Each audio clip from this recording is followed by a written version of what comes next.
So hi guys, I'm Swapnil and in this video I will be discussing the problem Partition the Clock of January Primetime Coding Challenge. So let's get started with reading the problem statement. The problem statement goes like Jasper likes to partition things. During the quarantine time, he is bored and decides to do some more partitioning. Okay. At the same time, parallelly, I am like noting the important points, which is like really beneficial if you are like competing in some programming contest. So make this habit of like noting the important points so you needn't read the problem statement again and again. Okay, so this time he is partitioning a circular clock. Okay, partitioning a circular clock, and he partitions the clock into n equal parts. Okay, so first important point is partitioning a circular clock into n equal parts. Okay, the partitioning is done in such a way that it looks like a pizza slice, and each partition is of equal size. Okay, now Joe comes to the room and he marks each partition as either 1 or 0. So marking each partition as 1 or 0. Okay. He now asks Jasper to find the maximal number of continuous ones. And there is a note over here that it is guaranteed that there is at least 1 0 in the given set of partitions. Okay. So basically, it is nothing but a binary array is given. First of all, let's discuss the sample test case. The input format is like first line contains n, which is the number of partitions, and the second line contains n integers numbers a1 a2 up to an, and these are the partition number which can be either 0 or 1. Okay, and we'll have to print the maximal number of continuous ones, and the constants are n can be as high as 2 into 10 power 5, and it can start from 1, and a of I can be 0 or 1. Okay, and the time limit is 1 second. Discussing the sample test case, we are having n equals to 5 and the array is 1 0 1 0 1. So basically this is the clock which is being partitioned in 5 equal sizes, and when we are marking 1 and 0 over this particular clock, over each and every slice of or each and every partition of this particular clock, it looks like something like this, that 1 0 1 0 1, and then it will come again over here, basically a clock. So if I will have to make this particular clock in a linear array, basically from a circular clock to a linear array, then I will just have to duplicate the same thing and append it at the end of this particular array, so that I can use the circular array, like I can operate on the circular array, but I am basically using a linear array for that. Okay, so I am just duplicating the same thing and appending at the end of this particular array. So now we will have to calculate what is the maximum number of continuous ones in this particular circular array. Okay, so what is my maximum number of continuous ones? So at the beginning we have only one, okay, and then a 0 comes. So there is currently only one. Maximum number of continuous ones is only one. Okay, now again 1 comes, still the maximum number of the continuous ones is 1. Again 0 comes, so the maximum count is not incremented yet. Now we are having 1 and 1, two ones together, so maximum number of continuous ones becomes 2 over here, and then again 1 0, and then here 1 means a single one, and here again a single one. So basically my maximum continuous ones is 2, right? So my answer is 2 over here. So let's get started with the coding section. I'll just explain you this logic part a bit more clearly in that part. Okay, so basically here we have a binary circular array. Binary means the values in that particular array is 1 or 0. And why I'm saying it's circular, because if you remember, the problem statement contain the word clock, and if it is like clock, then it is obviously a circular array, right? The size of this particular array is n. we have to calculate the maximum consecutive ones in this particular binary circular array. This is my task. The most basic approach of solving any circular array problem is to just make it linear. And how do we like make a circular array and how do we operate it in a linear manner? We just have to duplicate all its contents and append at the end of the array. So basically, if I am having this particular circular array, then this one will be connected with this one, right? So why not I just copy everything, all the contents and append at the end of this particular array. So I have converted this circular array to linear by appending. This was my initial array. I have appended same contents at the end of this particular array. And these are the indices I equals to 0, 1, 2, 3, 4, 5, 6, 7, 8, 9. Okay. Now the count variable, let us say a count variable contains the number of continuous ones for the ith iteration. Okay, we will increment count if we see 1 at ith index, and we set count to 0 if we see 0 at ith index. Why am I doing this? Basically, what I need to calculate is the maximum number of consecutive ones. So I will be needing a counter which would be counting the number of total consecutive ones in this particular array. So if I would be getting a set of ones, like here I am getting 1 1, then my count should become 2. And in if I am getting a 0 in this particular next iteration, then my count should be set to 0, because here it the continuous ones is breaking, like is broken by this particular 0. Okay, so this is my basic funda, that I will maintain a counter. So let me show you the counter values. So initially counter would be 0. When I will be 0, then counter will become 1. Okay, because 1 is there. When I will become 1, the counter will again become 0, because this particular series of ones is being broken by this particular 0. Okay, so I have set count again to 0.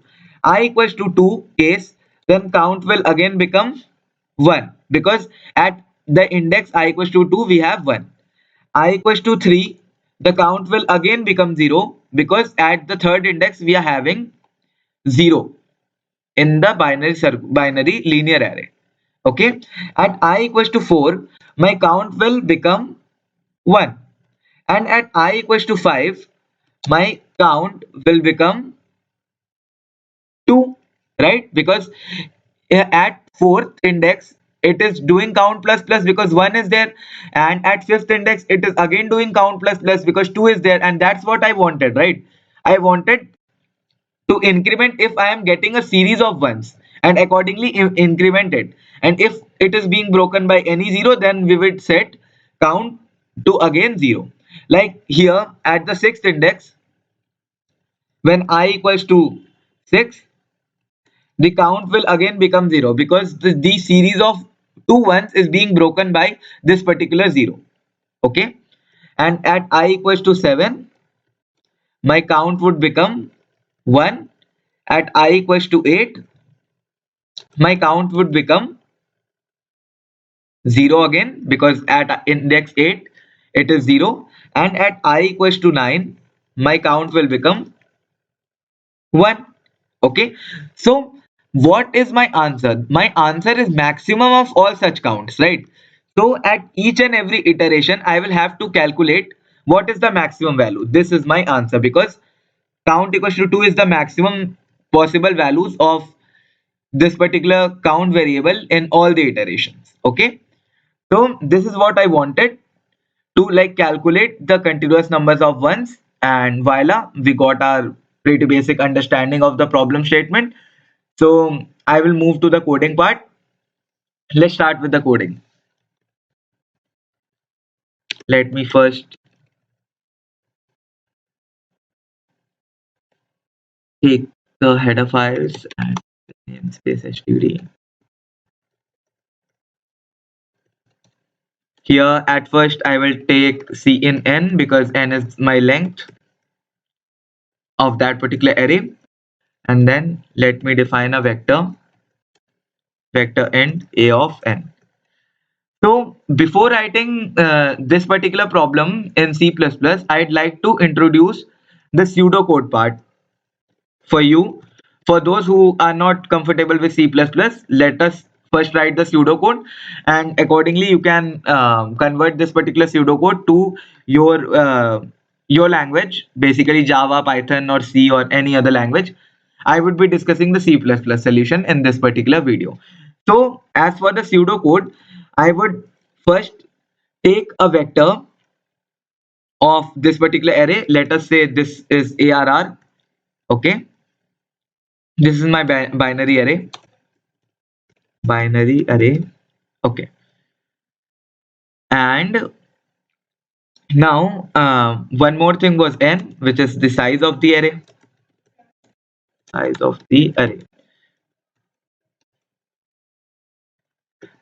Now we can do one more optimization over here. Instead of like duplicating this particular the contents of the complete array and appending it at the end of this particular array, we can use mod operator. Okay, basically so as to make it a cycle.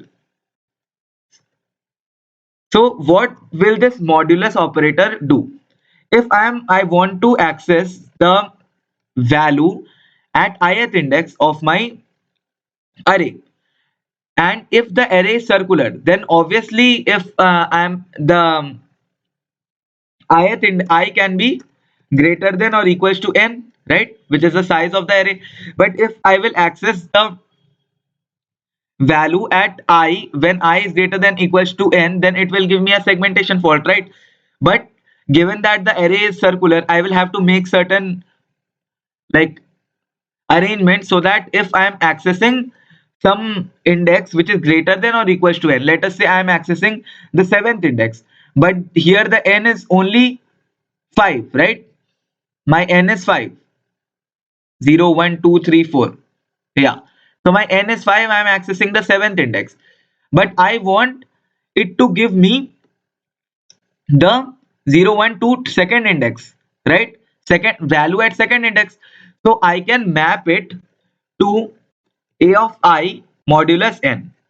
So this is basically making or bringing the essence of the circular manner in this particular question.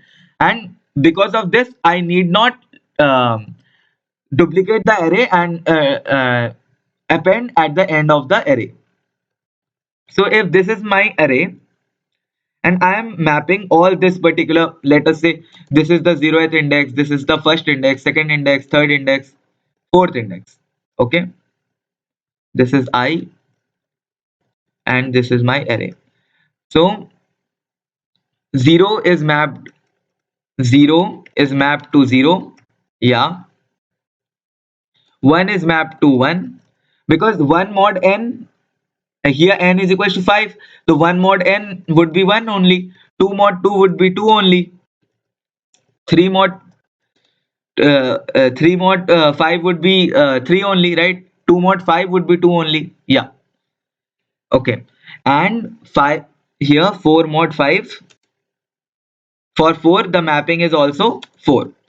Now coming to 5, when I am trying to access the 5th index, so basically if this particular array is circular, then the 5th index would be nothing but the 0th index, right?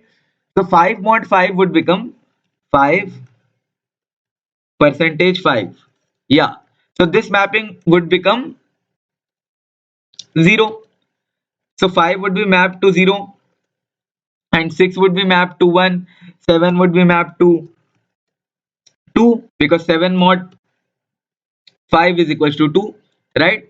So this is the basic concept of using this modulus operator to provide the essence of this circular array, and we need not overhead or basically we are reducing the overhead to duplicate all the contents of this array and append at the end.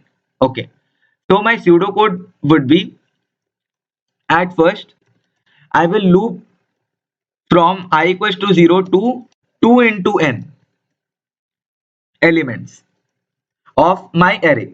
Why am I looping through till 2 into n? Because the array is circular in manner, and I am using I mod n, right? So I can like you loop till 2n possible values, till 2n minus 1, 2 into n minus 1. Okay, yeah. So 2 into n minus 1 mod n would give me n minus 1, right? So it's still a possible index. So if value at a of I mod n is equals to 1, I am basically declaring a counter at first, a count variable, and I am making it 0. If this is the case, then I will increment count equals to count plus 1, and I will also be having an answer, and answer can be 1, because um, answer can be 0 as, yeah, answer can be 0, because there may be a case that there are no ones in my complete array. Okay, so answer would be maximum of answer comma count. Okay, this maximum is a function which calculates the maximum between two given parameters. Else else is the case when a of I mod n is equals to 0. So for this case I would do nothing but I would set the count to 0, and finally answer, we will print answer. So this is the basic pseudocode of this particular problem, and let's get started with the C++ implementation. Okay. Okay, so we have taken this particular vector. Let me take the vector as an input from the user. Yeah. Now I will make a count variable as 0, and I will also make an answer variable. Now I will loop from I equals to 0 till 2 in I is less than 2 into n, till 2 into n minus 1, right? Okay. And I will have a check if a of I modulus n is equals 1 or not. Okay. Yeah. If it's equals to 1, then I will make count plus plus, and I will take the maximum of this one. Answer comma count. Okay. And if it's the else case, then I would simply make count as 0. Yeah. And finally I will output my answer, and I think this code is pretty basic code, and it is understandable to all of you. I would move to the PrepBytes platform, and I would submit this particular code. Okay, so let me clear this up, and yeah, let me run this particular code. This was a very basic problem. Okay, we are getting a compilation error. Yeah, over here.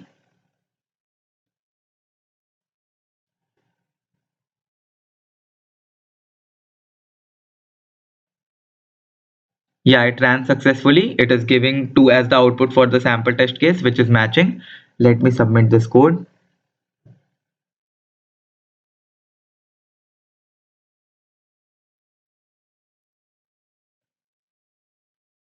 Okay, so we got an AC over this solution.